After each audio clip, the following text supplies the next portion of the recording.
Welcome to this podcast of Super Special Kids and Cake. Yes, cake.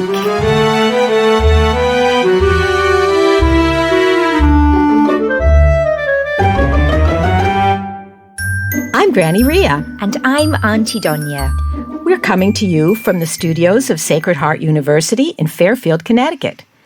This podcast is brought to you by our book, Let's Talk, Navigating Communication Services and Supports for Your Young Child with Autism, published by Paul H. Brooks and available from Amazon.com. As you know, every week we introduce a super special topic. These topics concern things that excite or aggravate us about trends in the field of special education. We may have some ideas that others don't always agree with, but we really do enjoy discussing them.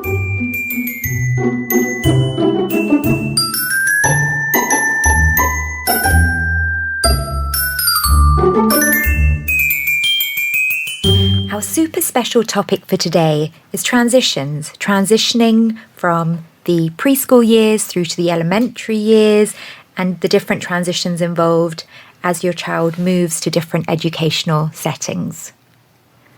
These transitions are difficult for many kids. In fact, I remember when I was transitioning to middle school, lying in bed the night before school started and worrying that I wouldn't find my way to all my classes or that I would be late because we only had 3 minutes to get from one class to another. It was very anxiety-producing for me. And I'm sure it's true for many of our super special kids and their families. Let's talk a little first about the early transition from preschool to elementary school. And we can talk first maybe about what some of the changes will be that a child who's been in a preschool program and now moving to an elementary school program can experience. And as we're thinking of these transitions, we're thinking also about what can we do to make it easier. So looking at, first of all, what the differences are, and then how we can support and accommodate those differences.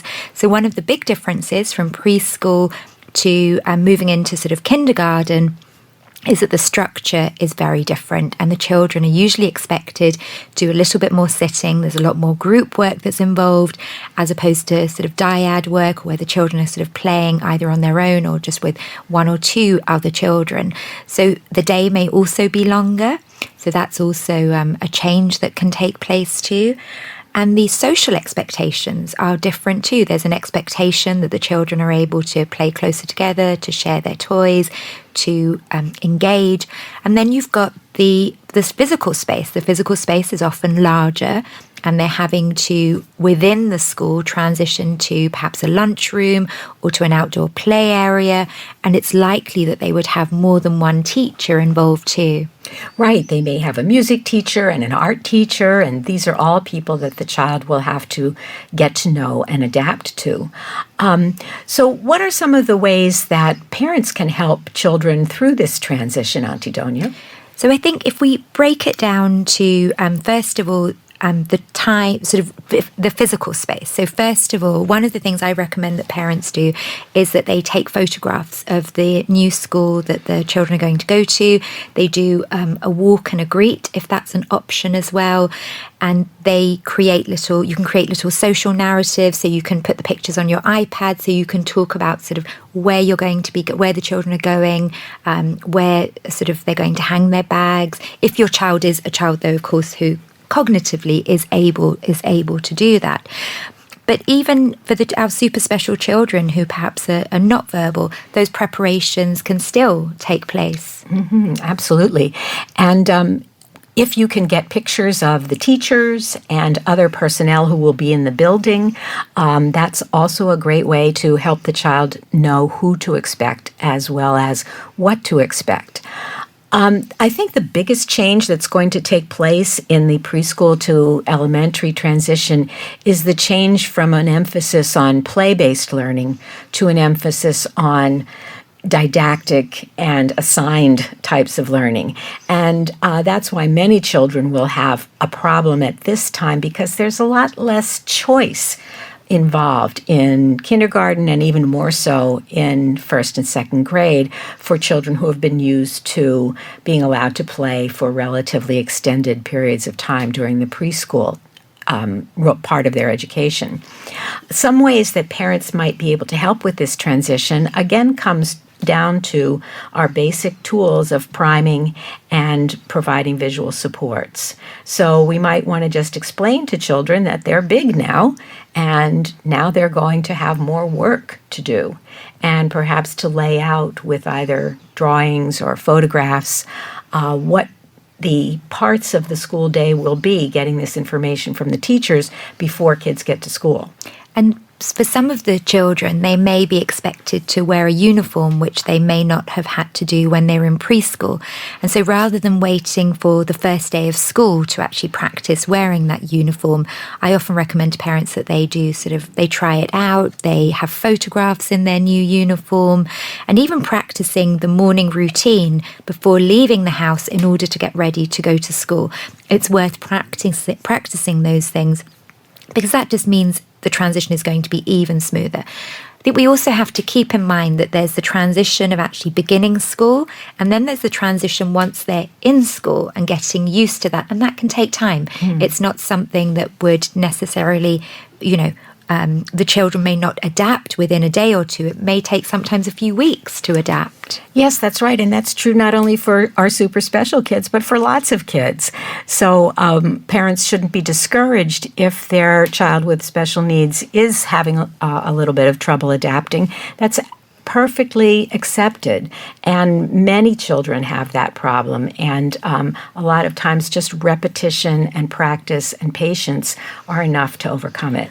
I know that some teachers will often send out at the beginning of the year questions to parents to find out more about their children. But if your teacher hasn't done that, it's also worth writing a little one-pager to let the teacher know more about who takes care of your child, who are the sort of main caregivers, what's your child's routine, what are the things they really love, where you see their strengths are. That can be really helpful as well. So there are lots of ways that parents can help their kids get ready for the first day of school and for every day thereafter. And we hope they have fun while they're there.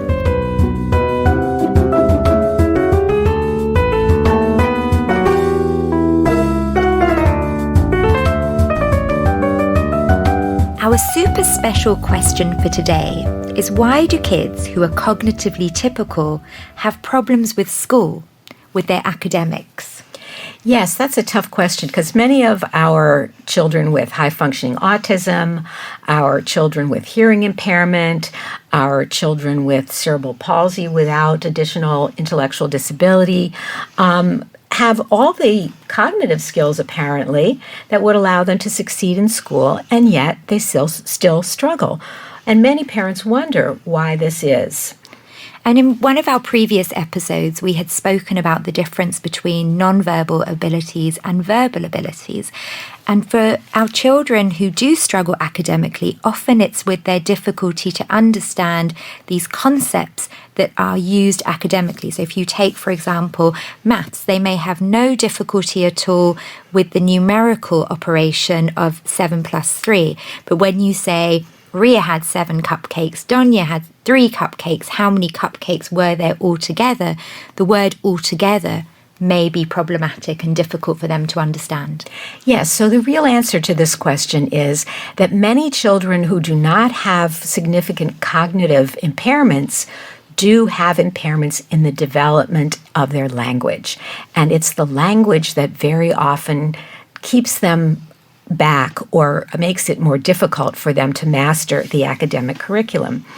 In the speech pathology world, we often talk about 2 different kinds of language. We talk about basic language, conversational language, the way we talk every day to everybody on the street and in our homes. But there's another kind of language that we call academic language. And academic language is quite different. It uses more infrequent words that children won't have heard very often.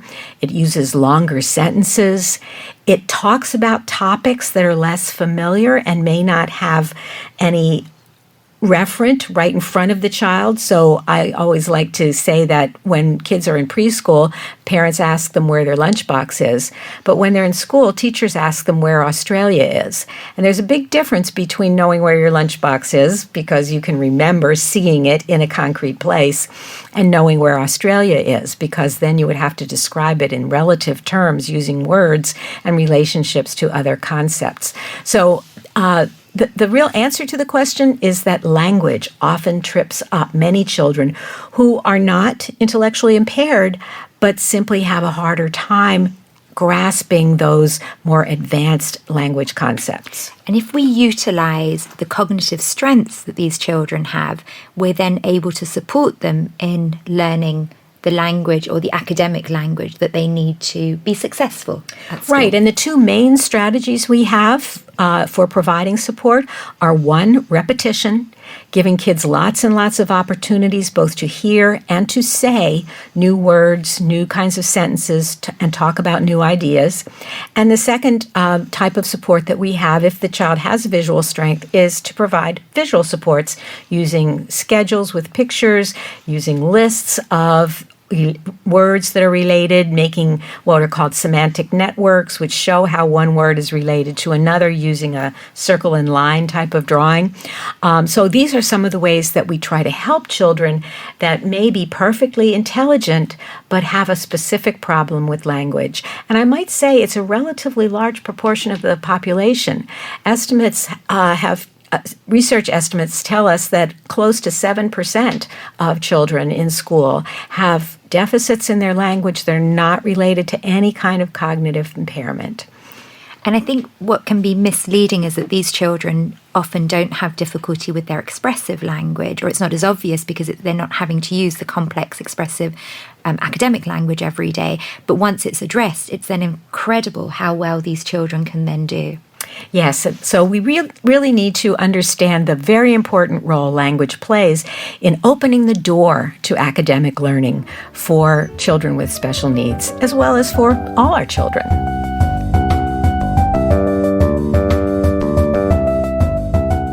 So, Granny Rhea, what is the thing for this segment that makes us go, aargh? So, one thing that makes me go aargh some of the time is the fact that so many kids these days get diagnoses of various kinds. Now, I don't mean to say that children with problems shouldn't be identified. Of course they should. And that parents shouldn't get support for the help that their children need. But sometimes I think we forget that children are all different, and they develop at different rates, and they have different personalities and different temperaments. And those personalities and temperaments, when they're very young, sometimes express themselves as behaviors that are problematic to parents.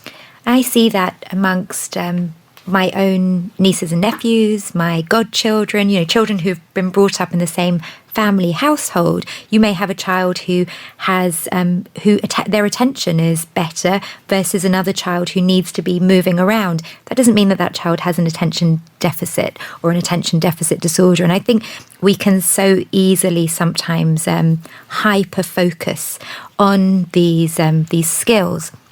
And as you said, Granny Rhea, I think it's really important that we always do look at strengths and needs. And of course, if there's any kind of difficulty, that's supported, because I think it can go the other way sometimes as well. But I agree with you. I find it very upsetting for the children when there is that hyper-focus that is placed on them. As an example, one of my little nieces had a little bit more difficulty with her articulation and her speech sound development. And it did take her longer than it took her siblings. But once she started preschool, she very quickly caught up with her peers and is now a little chatterbox.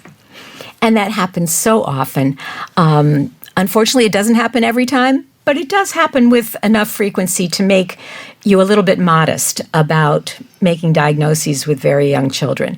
I think maybe the bottom line that would allow us to decide whether we really want to pursue a diagnosis for a child is whether we really believe that someone could help us help the child grow. I agree. And I think the other area is it impacting their everyday functional life. Like as a parent, if you're finding it absolutely exhausting to get your child out of the house, to get them dressed in the morning, meal times, everyday routines are difficult, and in addition to that, perhaps they've got you're having difficulty understanding them, other people do too, then yes, absolutely seek the help. But I think it's when we've got a great big magnifying glass over the children where I think that can be a little dangerous, actually. Yes, I agree. And I think we have to make sure that kids get the opportunities they need to be kids. Absolutely. And, if we keep kids inside all day, we shouldn't be too surprised when they are a little bit wild sometimes. Right. And the speech sound disorder is a great example, too, because many children, estimates run to 15% of preschoolers have difficulty with articulation. And yet by the time they get to school, the prevalence of articulation problems is only about 6%. So clearly a lot of them do get better, whether they have speech therapy or they don't. Now, if a child really can't make himself understood and he's frustrated and he's getting into fights and he's throwing things, absolutely, I would want to help that child improve intelligibility. But if the child is making some speech errors and people pretty much know what he says anyway and he just sounds kind of babyish and cute, maybe we can afford to wait 6 months and see whether nature takes its own course. It's just worth a consideration.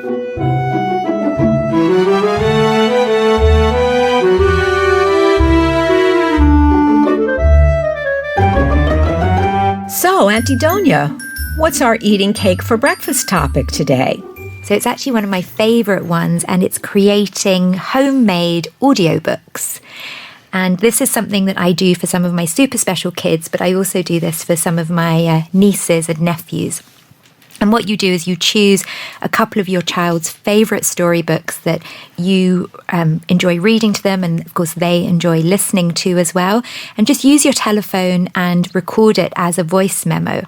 And then what we do is you can then sort of just create a little playlist so that they have the storybook to listen to as they're kind of flicking through the pages. And what I do with one of the little children that I work with, he has this sort of tent area. So he goes to this like quiet space. He chooses, he has a visual where he can choose the audiobook that he wants to listen to. We play it, so it's a quiet time for him to look through the book. And it's been really lovely to watch him follow the words and actually pick up some vocabulary words through that too. But as a parent, this could be a great opportunity for your super special time to be a relaxing time for you as well, where you can also have 5 or 10 minutes where you sit and read your book and that they listen to their book too. And if your child tolerates headphones, they can do this with headphones as well. You can also use these audiobooks when they're in the car, if they're traveling, because so often the audiobooks that are recorded on some of the sort of more common companies are more complex stories, whereas the simpler stories are not always available as audiobooks. And it's great to hear your mom read the story to you, or your dad, even though they might, in fact, be busy doing something else. Another great way to use personal audiobooks is to have grandparents or aunts and uncles, people who aren't around all the time, read favorite stories into their phone or another recording device. And then your child gets an extra visit with grandma and grandpa, even when they're not around. This can be a very special way to build the relationship, and most kids enjoy it a great deal. And just as an addition, Granny Rhea, one of the things I know one of my parents does is she has the grandmother who's Spanish speaking read the story. It's recorded in Spanish, so the child gets to hear the story in both languages. So you can be quite flexible with the reading of the story as well. And if it's a picture book and it has minimal words, you can also vary the words. You don't have to read the words that are actually written there as well. Yeah, that's a great idea, because kids love to hear the same thing over and over again. And if you read, say, a wordless picture book one way one time, and you make a little change the next time, you might find your listener is not too happy about it. Whereas if you record your reading, then you know it's always going to be the same. And many kids really love that consistency.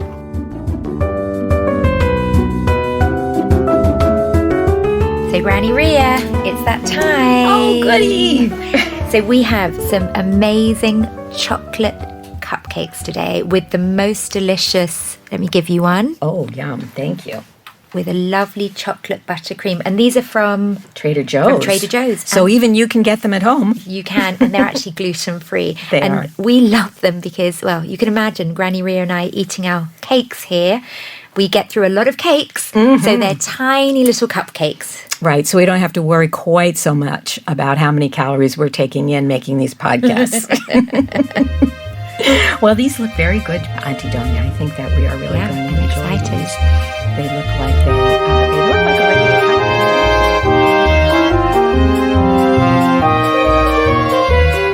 cupcake. The Let's Talk About Super Special Kids and Cake podcast would like to thank our host, Sacred Heart University's School of Communication and Media Studies. We'd also like to thank our composer, Marty Eisenberg, our audio editor, Brent Morton, and our audio engineer and director of cake-based operations, Keith Stryovi. Thank you for listening to today's episode. If you enjoyed this podcast, please give us a review.